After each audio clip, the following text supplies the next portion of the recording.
ये एक मखसूस ग्रुप जिस तरह लिबरलिज्म और सेकुलरिज्म को डिफाइन करता है, इसकी ना हमारा मजहब हमें इजाज़त देता है और ना ही हमारा मुआशरा इसको एक्सेप्ट कर सकता है।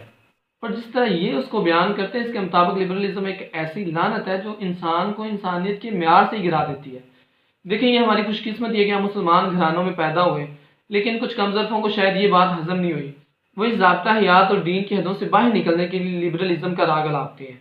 अपनी ख्वाहिशात को पूरा करने के लिए कुछ इस तरह के नारे लगाए जाते हैं जिनकी दीन आपको हरगिज़ इजाज़त नहीं देता। कुछ बदकिस्मत औरतें इस शैतानी फेल में उनके मोहरों के तौर पर काम कर रही हैं, और मर्द हजरात इस वजह से उन औरतों का साथ दे रहे हैं कि मैं आपको एक मिसाल दे देता हूँ, एक्सप्लेन नहीं करता, कि जब कोई जानवर अपने रेवड़ से अलहदा हो जाता है तो फिर वो बेड़ियों के हत्थे चढ़ता है। इस वजह से रेवड़ के साथ साथ बेड़िए ज़रूर चलते हैं।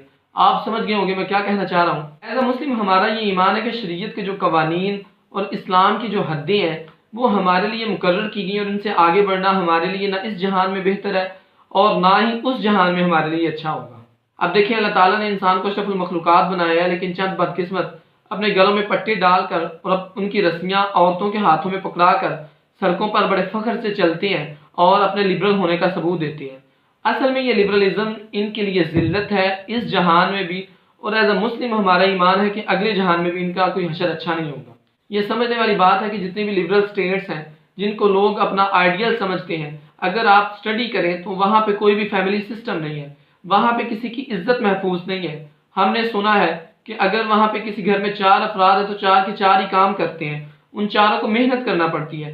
असल में बात ये नहीं है कि वो बड़ी मेहनत करने वाले कौम है, असल में बात ये है कि वहाँ पे कोई किसी का सहारा बनने के लिए तैयार नहीं है। और इस तरह डाइवोर्स रेशो की दिन ब दिन बढ़ती जा रही है और इसके रिलेटेड बहुत से मसाइल जो है वो जन्म ले रहे हैं। लेकिन अल्हम्दुलिल्लाह इस्लामी ममालिक में इस्लामिक वैल्यूज़ की वजह से काफ़ी हद तक इस तरह के मामलात से हम बचे हुए हैं। इतने हुकूक इस्लाम ने इंसान को दिए, चाहे वो जिस शक्ल में भी है, ना तो कोई डेमोक्रेसी इतने हुकूक दे सकती है और ना ही कोई ऑर्गेनाइजेशन इतना काम कर सकती है। अगर आप ज़माना जहलियत की बात करें तो आज की वो औरत को जो दिन रात अपनी आज़ादी के लिए और घटिया तरीन ज़ुबान का इस्तेमाल करते हुए बैनर्स ले के सड़कों पर खड़ी है, अगर हम देखें 1400 साल पहले की बात करें तो वो बच्ची जो अभी पैदा होती थी तो अभी वो सांस ले नहीं पाती थी तो उसको जिंदा दरगोर कर दिया जाता था।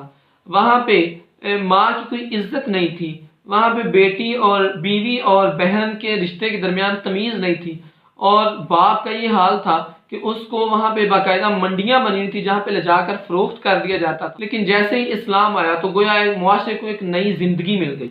रसूलुल्लाह सल्लल्लाहु अलैहि वसल्लम जब तशरीफ लेके आए तो वही बच्ची जो जिंदा दरगोर कर दी जाती थी अब वो अपने बाप के लिए रहमत बन गई।